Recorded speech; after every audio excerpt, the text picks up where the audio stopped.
Hello friends, subscribe करें हमारे channel को और बेल आइकन को भी दबाएं ताकि सारी लेटेस्ट अपडेट और वीडियो आप तक पहुंचे सबसे पहले।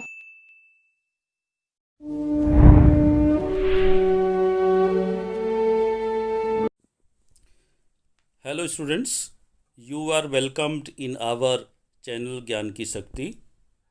आज इस क्लास में मैं लेके आया हूँ ए फेलो ट्रैवलर लेसन के इम्पोर्टेंट एक्सप्लेनेशंस और शॉर्ट आंसर टाइप क्वेश्चंस क्या बनते हैं जो इस वर्ष यूपी बोर्ड एग्ज़ाम में इंटरमीडिएट क्लास के लिए बहुत ही महत्वपूर्ण है। पहली दो क्लासेस में इस लेसन की हिंदी मैंने पढ़ाई है और आज इम्पोर्टेंट एक्सप्लेनेशंस कौन से बनते हैं, तो आपको ध्यान रहे बहुत ज़्यादा एक्सप्लेनेशंस आपको तैयार करने की आवश्यकता नहीं है। यहाँ पर मैं ये इस लेसन्स के जो भी 5 इम्पोर्टेंट एक्सप्लेनेशंस इस वर्ष के लिए हैं उनको यहाँ पर दे रहा हूँ, जिसके पैराग्राफ की फर्स्ट वर्ड और लास्ट वर्ड मैंने यहाँ पर दिया है। आप अच्छे से अपने लेसन में से इनको अच्छी तरह से वहाँ से देख सकते हैं।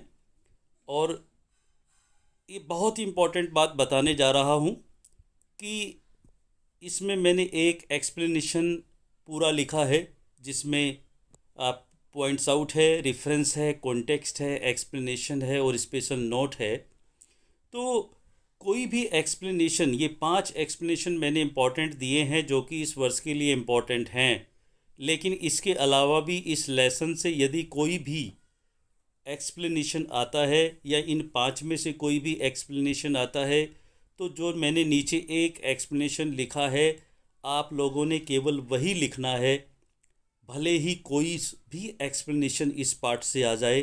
तो देखिए मैं डिस्कस करने जा रहा हूँ। पहला एक्सप्लेनेशन है आई एज्यूम द ह्यूमिलेटेड मी, ये बनता है जो कि फर्स्ट पैराग्राफ से है।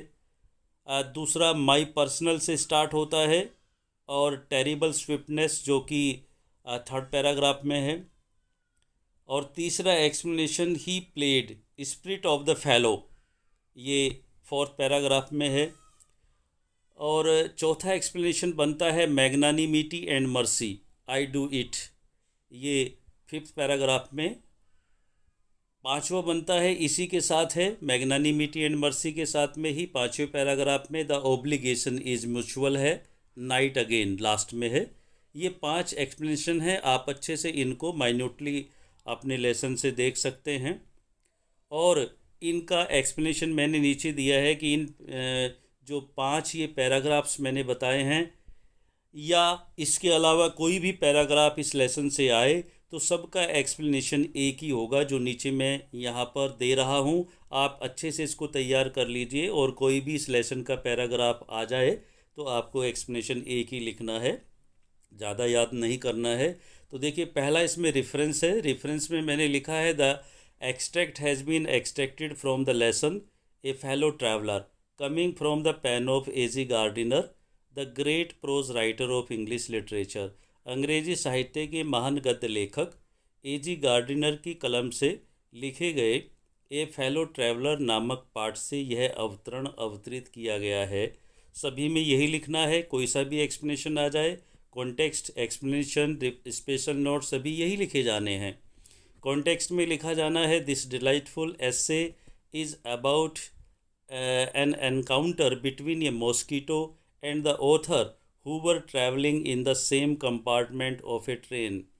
ये डिलाइटफुल ऐसे जो कि एक आमना सामना होता है एक मॉस्किटो का और लेखक का, जबकि वो रेल के एक ही डिब्बे में यात्रा कर रहे होते हैं। The mosquito disturbed him very much, और लेखक को मॉस्किटो के द्वारा डिस्टर्ब किया जाता है।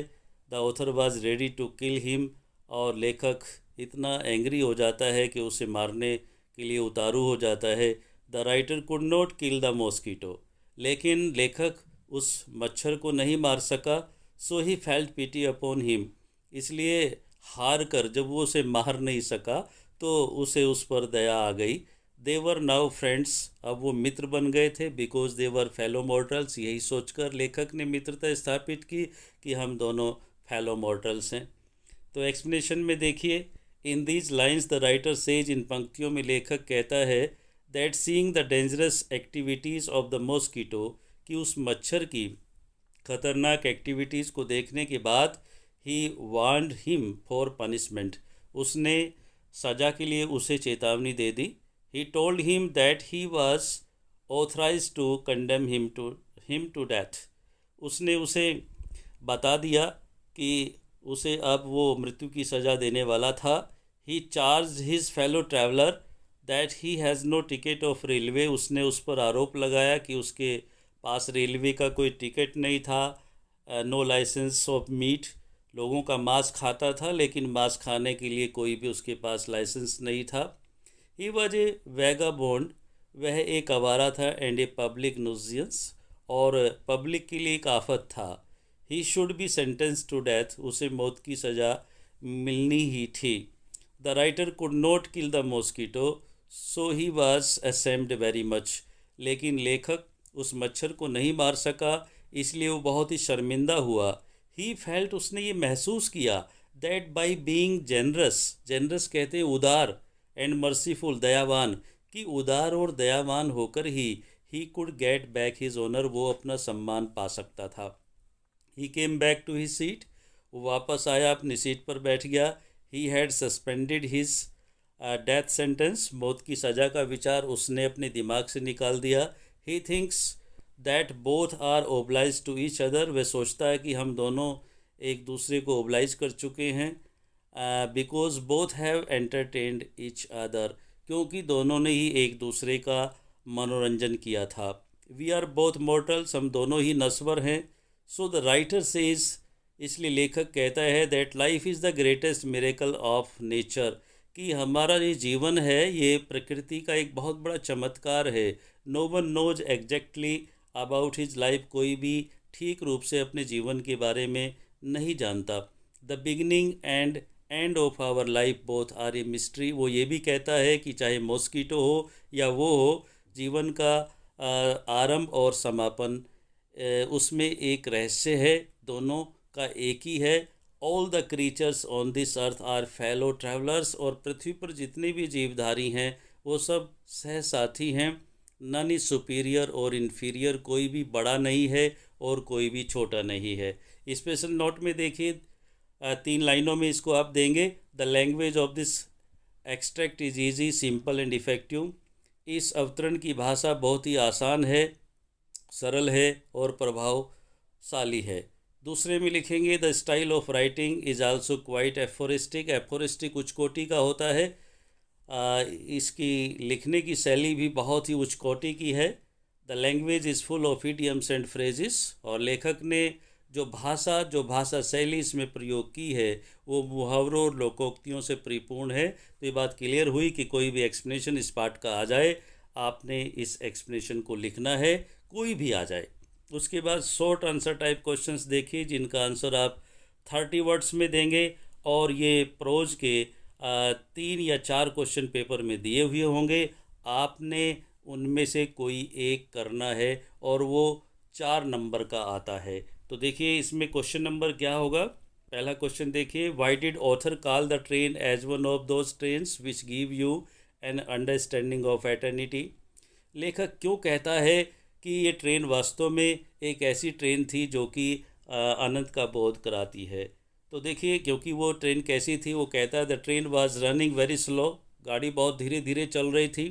It stopped all at all stations, ये रास्ते के सभी स्टेशंस पर रुक रही थी। सो द राइटर थॉट, इसलिए लेखक ने सोचा, that his journey would never end, कि उसकी यात्रा कभी शायद समाप्ति नहीं होगी। And he called the train as such, इसलिए उसने इस गाड़ी को ऐसा कहा। क्वेश्चन नंबर 2 पर देखिए, what is according to mister AG Gardiner the pleasant sense of freedom about being alone in a compartment, वो कहता है कि एक रेल के डिब्बे में अकेले होकर यात्रा करना वास्तव में एक बहुत ही आज़ादी की सुखद अनुभूति कराती है। और दूसरा क्वेश्चन और करके ऐसे भी कई बार यूपी बोर्ड में आया है, what things would you do if you were travelling alone in a compartment, यदि एक रेल के डिब्बे में तुम अकेले यात्रा कर रहे हो तो आप क्या करोगे। या कई बार ऐसा भी आता है, if you were at the place of the writer, यदि लेखक के प्लेस पर आप होते तो आप क्या करते। तो कुछ भी आ जाए आंसर यही होगा। According to AG Gardiner, the pleasant sense of freedom about being alone in a compartment is that the passenger is free to do what he likes. तो वास्तव में जब कोई व्यक्ति अकेला रेल के डिब्बे में यात्रा कर रहा होता है तो एजी गार्डिनर कहते हैं तो एक स्वतंत्रता की, आज़ादी की सुखद अनुभूति ये इसलिए होती है क्योंकि वो फ्री होता है, जो वो चाहे वही कर सकता है। A person could talk easily to himself, एक व्यक्ति आपस में ज़ोर ज़ोर से बातें कर सकता है अपने आप से, सिंग और डांस गा सकता है, नाच सकता है, प्ले मार्बल्स कंचों से खेल सकता है, ओपन और शट विंडोज़ खिड़कियों को खोल सकता है, बंद कर सकता है, वॉक चल सकता है, और lie down at full length on the cushion, और उन गद्दों पर, उन सीटों पर बिल्कुल पैर पसार कर वो लेट सकता है। तो देखिए ये सारी चीज़ें उसके दिमाग में आई, लेकिन उसने ऐसा किया नहीं कुछ भी। कई बार ऐसा आता है कि लेखक ने क्या किया तो बच्चे इसको आंसर इसको लिख देते हैं कि ये सब उसने किया। ये उसने किया नहीं, केवल सोचा। अगर ये आता है कि उसने क्या सोचा, क्या क्या उसके दिमाग में आया, तब आप ये बातें लिखेंगे। उसके बाद क्वेश्चन नंबर 3 आता है, what does the abbreviation DORA stand for. यानी DORA जो एब्रीविएशन का मतलब होता है संक्षिप्त रूप, इसका क्या संक्षिप्त रूप है, शॉर्ट फॉर्म है, इसको क्या कहते हैं। तो देखिए इसका आंसर है DORA stands for the defence of the realm act. यानी इसका फुल फॉर्म क्या है, defence of the realm act which provided the British government wide power during the great war. एक बड़े युद्ध के दौरान ब्रिटिश गवर्नमेंट ने इनको बहुत अधिक पावर दी थी, DORA के नाम से ये बनाया था। तो देखिए क्वेश्चन नंबर 4 पर आइए, what did the author do while travelling alone in the compartment. मैंने बताया था। अब इसमें देखिए वही बात आती है कि लेखक ने जब वो रेलवे कंपार्टमेंट में अकेला यात्रा कर रहा था तो उसने क्या किया। तो while travelling alone in the compartment, जब वो अकेला यात्रा कर रहा था रेल के डिब्बे में, the author put down his paper, उसने अपना पेपर नीचे रखा, stretched his arms and legs, अपनी भुजाओं को और अपने पैरों को पसारा, खोला, स्टूड अप, खड़ा हुआ, and looked out of the window, खिड़की से बाहर देखा, लिट ए सिगार, अपना सिगार जलाया, सेट डाउन, नीचे बैठ गया, and begin to read the paper again, और दोबारा अपना पेपर पढ़ना शुरू कर दिया। अगर ये आता है कि उसने क्या किया, क्या क्या किया, तो ये सब किया। अब 5वां क्वेश्चन आता है, why did he decide to be magnanimous and merciful to the fellow traveller. अर्थात लेखक अपने सहसाथी के प्रति इतना उदार और दयावान होने का उसने निश्चय क्यों कर लिया था। या ऐसे भी यूपी बोर्ड में क्वेश्चन आता है, what relationship did the author develop with his fellow traveller. किस प्रकार की रिलेशनशिप लेखक ने अपने सहसाथी के प्रति विकसित की थी। ये दोनों क्वेश्चन आते हैं, इनमें से कोई सा भी एक क्वेश्चन आता है तो आंसर यही रहेगा। तो देखिए वो क्यों उदार हुआ, क्यों दयावान हुआ, क्यों इतना मैग्नानिमियस वो बना। तो उदार क्यों हुआ, जब राइटर को बड़ा ही गुस्सा आया, वो उसे मारना चाहता था क्योंकि उसने उसके रिपोज को, उसके रेस्ट को डिस्टर्ब किया था। लेकिन राइटर टायर्ड हो चुका था, थक चुका था, लेकिन he could not kill him, वो उसे मार नहीं सका था। तो देखिए तब वो बहुत ही ज़्यादा फ्रस्ट्रेटेड हो गया और उसने अपने दिमाग में निर्णय ले लिया कि केवल तभी मैं अपनी उस खोई हुई प्रतिष्ठा को बचा सकता था, अपने ओनर को बचा सकता था, कि मैं उसे माफ़ कर दूं। इसीलिए उसने 2-3 एग्जाम्पल जो कि न्यूज़पेपर पर लिखे हुए थे, सेंट ह्यूजेस का, और दूसरा एक पीस आर्टिकल था, शांति का आर्टिकल था। वो कहता है कि मैंने इनको पढ़ लिया, इसीलिए मेरे मन में ये बात आ गई कि ठीक है, सभी क्रीचर्स एक है। तो वो क्या कहता है, the writer wanted to make up his lost Prestige.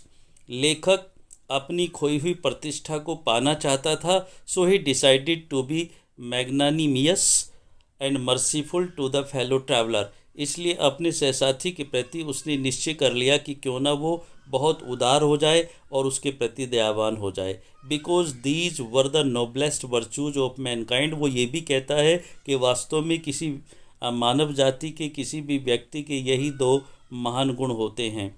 The author developed a distant relationship with his fellow traveller. और इस प्रकार से लेखक ने अपने उस सहसाथी के प्रति एक दूर की रिलेशनशिप, एक दूर का रिश्ता कायम कर लिया था। ये कई बार एग्जामिनेशन में आता है, तो दोनों का आंसर एक ही होगा। और इसी के साथ मैंने इस लेसन को कंप्लीट कर दिया है। तो देखिए, इसमें केवल मैंने पूरे लेसन से एक ही एक्सप्लेनेशन बताया है, कोई भी आ जाए, और ये 5 शॉर्ट आंसर टाइप क्वेश्चन बताए हैं। इनमें से ही यूपी बोर्ड एग्ज़ाम में निश्चित रूप से आएगा। तो और हमारे इस चैनल को जिसने अभी तक सब्सक्राइब नहीं किया है वो ज़रूर कर ले, क्योंकि इसी लेसन की जो 2 क्लासेस मैंने पहले कराई हैं, तो इस वीडियो के नोटिफिकेशन में जाकर वो क्लिक करेगा तो निश्चित रूप से वो भी सब्सक्राइब करने के बाद उसे दोनों वीडियो मिल जाएंगी और नियमित रूप से हमारी अगली वीडियो भी उसे मिलती रहेगी।